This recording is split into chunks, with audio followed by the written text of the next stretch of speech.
saw this post right here, and it was about Nike putting Caitlin Clark stuff everywhere, putting Caitlin Clark's logo on everything. And I genuinely saw another one, and I'm like, maybe. Hold on, is that Nike's Caitlin Clark signature shoe? And I'm not gonna lie, that I kind of got a little bit excited. Like, you can't see Nike woke up and chose absolute chaos, possibly tripping over its own billion-dollar shoelaces in the process, because the internet is now convinced it just accidentally revealed Caitlin Clark's signature sneaker before anyone was meant to notice. One blurry image, one suspicious heel, and suddenly sneaker detectives are clocking in like it's a national emergency. So what was it? A leak, a decoy, or Nike once again leaving the vault door wide open?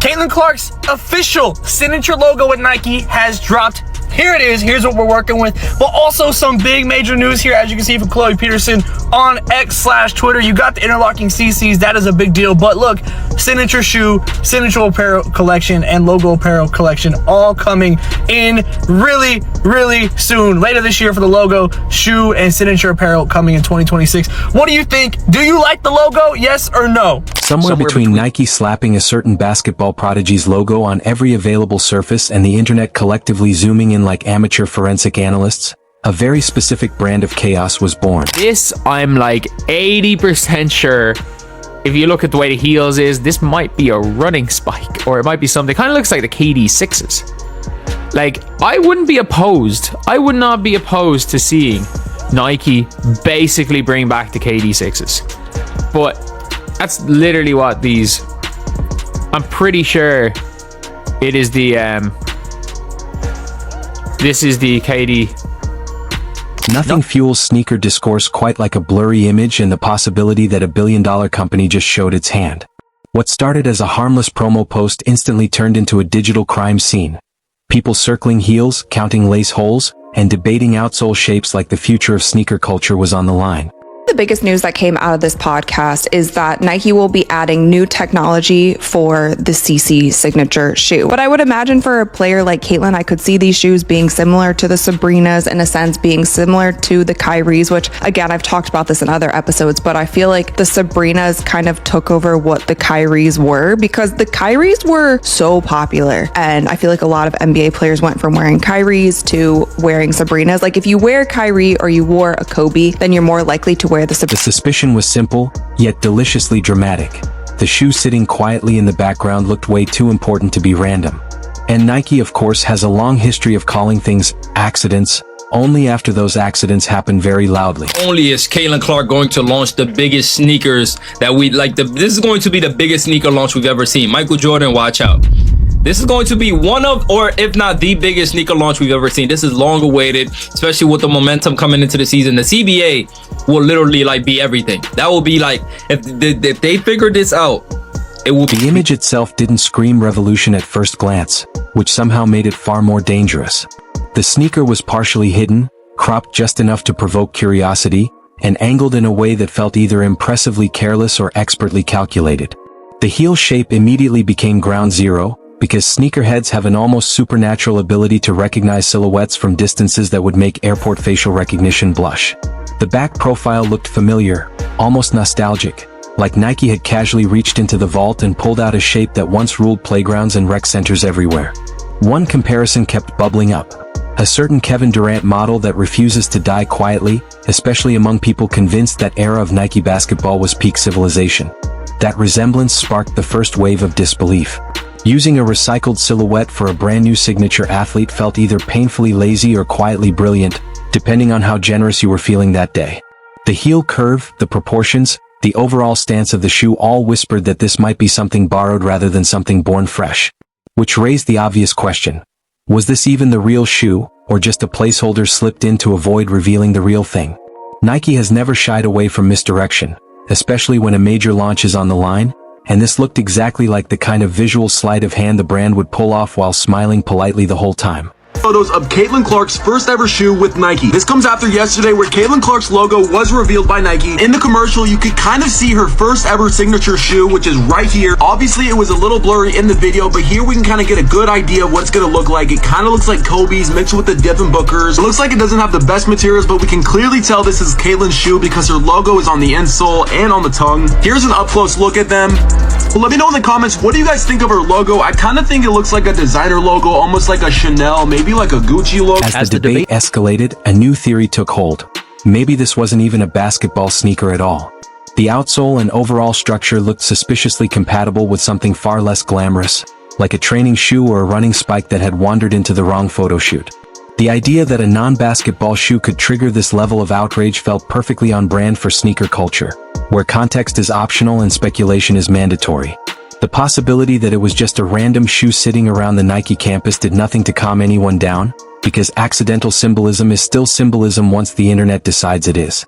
Meanwhile, the notion of Nike casually rolling out a lifestyle shoe alongside a debut signature basketball sneaker sounded so unhinged it almost looped back into being believable. That kind of move would suggest either extreme confidence or a fundamental misunderstanding of how athlete branding works, neither of which felt entirely impossible. Still, the more rational explanation lingered. Nike probably wasn't about to sabotage its own rollout by flooding the conversation with unrelated product tied to the same athlete. Even Nike tends to prefer its chaos to be strategic rather than spontaneous. Clark has her own Nike basketball signature shoe on the way. And people are pointing out the fact that the 3 active WNBA players who have a Nike basketball shoe at the moment are Breanna Stewart, Caitlin Clark, and Sabrina Ionescu, all of a certain skin color. They're saying Asia Wilson doesn't have one, Candace Parker, Maya Moore, Brittany Griner. They're saying that Caitlin Clark has some type of privilege by how fast she got a Nike basketball signature shoe. Guys, please let's cut the games. We all knew Caitlin Clark was going to get her. Once the initial excitement cooled, logic slowly crept back into the conversation, bringing with it an uncomfortable realization. The sneaker in question looked wildly different from the other shoes in the same image. That visual inconsistency pointed to a far less dramatic truth, that these were likely placeholders, chosen with the same care as someone grabbing mismatched socks in the dark. The laces looked oddly small, the structure felt off, and the overall vibe screamed temporary rather than historic. This was not a shoe meant to be unveiled with fireworks and dramatic lighting. It barely looked ready to escape the sample room. Still, the larger conversation refused to die, mostly because Nike's aggressive push behind this particular athlete has been impossible to ignore. Logos appeared almost overnight. Collaborations began stacking up. The marketing machine shifted into a higher gear that made it clear something big was coming, even if the exact shape of it remained a mystery. The sudden visibility raised eyebrows, not because it was undeserved, but because it felt like a switch had finally been flipped after a long stretch of hesitation. That delay sparked its own wave of theories, many centered on Nike's delicate balancing act with its existing signature athletes. The logic was uncomfortable but plausible.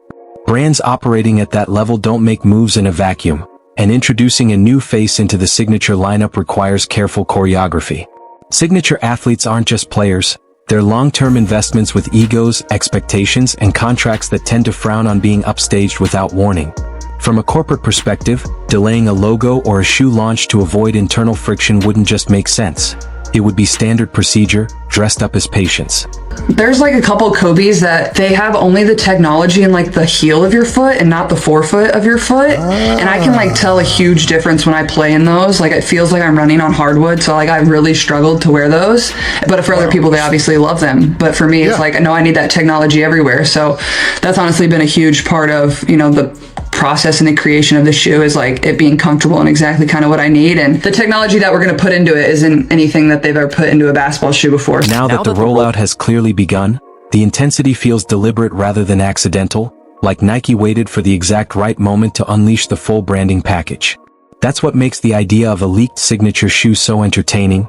It clashes hard with an otherwise tightly controlled narrative. If this really were the first glimpse of the real thing, it would mark a rare moment of Nike losing the plot, something sneaker culture secretly roots for even while pretending to be outraged. Adding another layer of intrigue is the quiet emergence of design details that hint at collaborations far beyond a standard signature release.